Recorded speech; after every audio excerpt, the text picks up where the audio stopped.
अस्सलाम वालेकुम, क्या हाल चाल आप सबका। मैं हूँ आपकी इज़्ज़त और आप देख रहे हैं जिए इज़्ज़त के साथ। हम सबको जीना चाहिए इज़्ज़त के साथ, है ना। और हम बनाने जा रहे हैं मैंगो डिलाइट, जिसके लिए हमने आम लिए हैं और ये बाकी के इंग्रेडिएंट्स हैं। इसमें ये कंडेंस मिल्क है जो कि मैंने नेस्ले का और ग्रेट वैल्यू का 2 पैक्स यानी के लिए हैं। और इसके साथ ये इवेपोरेटेड मिल्क है, ये मुझे बहुत पसंद है इसलिए मैंने ये ले लिया है, लेकिन ये ऑप्शनल है, ये आप स्किप भी कर सकते हैं। और इसके साथ ये है जनाब टेबल क्रीम। यहाँ पर मिल्क पैक वाली क्रीम नहीं मिलती आसानी से अमेरिका में, इसलिए ख़ास तौर पर हमारे एरिया में, इसलिए मैंने ये टेबल क्रीम ली है। और इसके साथ फिर मैं विप्ड क्रीम मिक्स करूँगी। तो आप अगर एशियन कंट्री में रहते हैं या पाकिस्तान वगैरह में, जो कि एशियन कंट्री है, तो फिर आपको कूल विप क्रीम नहीं लेनी पड़ेगी, क्योंकि आप नेस्ले की या किसी भी कंपनी की मिल्क पैक वाली क्रीम ले सकते हैं और उसको विप करके फिर आप इस्तेमाल करेंगे। तो कूल विप क्रीम फिर आपको नहीं लेनी पड़ेगी। तो मैं ले रही हूँ ये नेस्ले की टेबल क्रीम और ये कूल विप क्रीम, क्योंकि मेरे पास मिल्क पैक वाली क्रीम नहीं है, तो मैं ये दो यूज़ कर रही हूँ। तो आपके पास अगर मिल्क पैक वाली क्रीम है तो उसको अच्छी तरीके से विप करके तो वो इस्तेमाल कीजिए, ठीक है। ये मैंने आपको इंग्रेडिएंट्स बता दिए हैं और ये अब हम इसको ब्लेंडर में ब्लेंड करने जा रहे हैं। मिक्स भी करेंगे और ब्लेंड भी करेंगे, मिक्स एंड ब्लेंड दोनों काम करेंगे इसके। और जनाब ये हैं आम, और ये मैंने फिर इवेपोरेटेड मिल्क वो वाला लेने की बजाय ये ले लिया है, क्योंकि इसको खोलना आसान है। तो ये मैंने जो मिल्क पैक की स्टाइल का होता है वो ले लिया, उसको ज़रा खोलना मुझे मुश्किल लग रहा था। ये देखिए, इसको ऊपर से खोलना आसान है, तो मैंने उसको चेंज कर दिया, ये वाला मैं इस्तेमाल कर रही हूँ। तो मैंने कहा आपको दिखा दूँ। ये देख लें, अली ले आओ बेटा इधर। ये मैंने प्यूरी बनाने के लिए निकाले हैं, इसकी मैंगो प्यूरी बनाऊंगी। ये ऊपर हाइड एंड सीक खेल रहे बेबी, ओके। और ये मैंने गार्निशिंग के लिए रखे हैं, और ये मैं मैंगो डिलाइट के अंदर डालूंगी, ठीक है। तो ये तीन आप देख लें, मैंने इतने इतने रखे हैं। अली बेटे आ जाओ, अली यहाँ पे खेल रहा है साथ ही ये देखें, ये फ्रोज़न पैकेट्स थे जो मैंने निकाले हैं, इसके पीसेस हुए हुए पड़े हैं। और ये अली शाद खड़ा हुआ है, अली अली अली अली अली अली अली अली अली, ओहो ये अली है। ब्लेंडर में सारे आम डाल लीजिए जो आपने प्यूरी बनाने के लिए रखे हुए हैं। आप कितनी बना रहे हैं ये उसके हिसाब से आप आम डालेंगे। और ये सारे मैं डालती जा रही हूँ और फिर इसको हम मिक्स एंड ब्लेंड करेंगे। और इसमें मैंने इवेपोरेटेड मिल्क भी डाल दिया था, थोड़ा सा पहले डाला, फिर थोड़ा ब्लेंड किया और फिर उसके बाद और भी डाला। तकरीबन मैंने इसको ये ब्लेंड कर रही हूँ अभी, इसके बाद फिर और भी डालूँगी। ये देखें, थोड़ा ब्लेंड हुआ है और इसके बाद अब मैं और डाल दूँगी। ये देखें, ये वाला पैक जो है ये मैंने तकरीबन आधा डाल दिया था इसमें। मुझे इसका टेस्ट पसंद है इसलिए मैंने आधा डाल दिया था। ये देखिए, ये इतनी थिक प्यूरी बन गई है, इतनी ही हमें चाहिए। अब इसके बाद जो है हम इसमें बाकी इंग्रेडिएंट्स मिक्स करेंगे। ये देखें,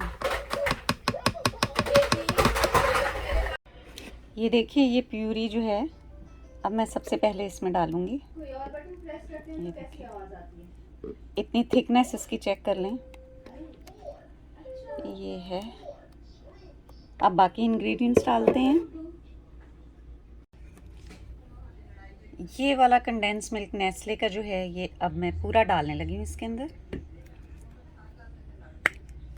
और ये कंडेंस मिल्क है।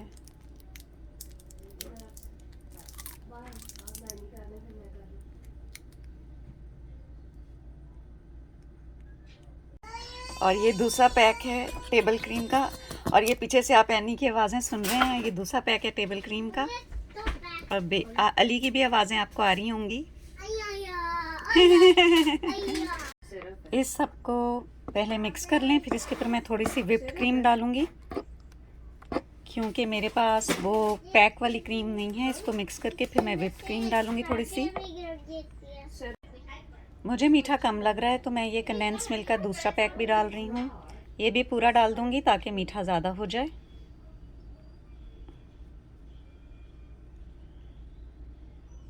पूरा डाल दें। क्योंकि मैंने मिल्क पैक की क्रीम इस्तेमाल नहीं की तो फिर मैं इसलिए ये व्हिप्ड क्रीम भी डाल रही हूँ बीच में। ये व्हिप्ड क्रीम है, कूल व्हिप्ड क्रीम, ये भी मैंने थोड़ी सी डाल दी है। अब इन सबको मिक्स कर लेना है। Let's mix mix mix mix mix mix mix mix well mix well mix well mix well. मैंने यहाँ 1.5 टेबल स्पून शुगर भी डाल दी है। ये चीनी है, क्योंकि मुझे इसका टेस्ट अच्छा लग रहा है, इसलिए आप इसको स्किप भी कर सकते हैं। अब इसे मिक्स कर लीजिए। और ये एनी आ गई है जो मेरे साथ मिक्स कर रही है। ये एनी मिक्स कर रही है। एनी की आज बर्थडे है और आमीन है, तो ये एनी मिक्स कर रही है। Thank you any, I love you, I love you any. Why does it look like brown? बेटा उसमें वो मिल्क डाला है ना, कंडेंस मिल्क। ये मैंने मैंगोज को डिश आउट कर दिया। अब मैं इसके ऊपर वो सारा मिक्सचर पोर करूँगी।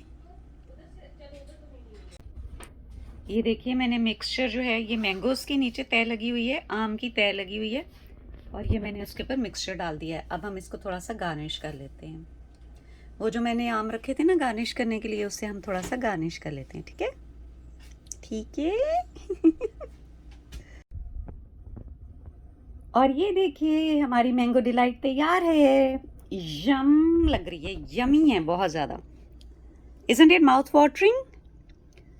लोग इसके ऊपर नट्स भी डालते हैं, ड्राई नट्स जो हैं, लेकिन मैं वो नहीं डाल रही। मैं इसको इसी तरह रख रही हूँ, मुझे ये ऐसे पसंद है। अब हम इसको आधा पौना घंटा फ्रीज़र में रखेंगे, फिर उसके बाद 2 घंटे रेफ्रिजरेटर में रखेंगे। फ्रिज जिसको उर्दू में कह लेते हैं लोग स्लैंग के तौर पर। तो फिर उसके बाद हम इसको मज़े ले लेके खाएंगे। थोड़ा सा सिंपल लग रहा है नट्स के बगैर, लेकिन ये मुझे इसी तरह पसंद है, तो मैं इसी तरह ही इसको प्रेजेंट करूँगी और इसी तरह ही हम इसको खाएंगे। नट्स से थोड़ा सा हैवी हो जाता है, इसलिए मैं नट्स नहीं डाल रही, क्योंकि इससे पहले खाना भी खाना है। मैं यहाँ तस्वीरें ले रही हूँ। आप सबका बहुत शुक्रिया ये रेसिपी देखने का। कमेंट्स में लिख के बताइएगा कि आपको कैसी लगी, और इसको ट्राई ज़रूर कीजिएगा। जो भी ट्राई करे वो मुझे बताए। अपना और अपने सब प्यारों का बहुत ज़्यादा ख्याल रखिएगा। अल्लाह पाक हम सब के रिज़्क़ में पाकीज़ा इजाफ़ा फरमाते चले जाएँ, दायमी तौर पर मुस्तकिल बाइज़्ज़त तरीक़ पर। आमीन सुम्मा आमीन। अल्लाह हाफ़िज़, फ़ी अमान अल्लाह।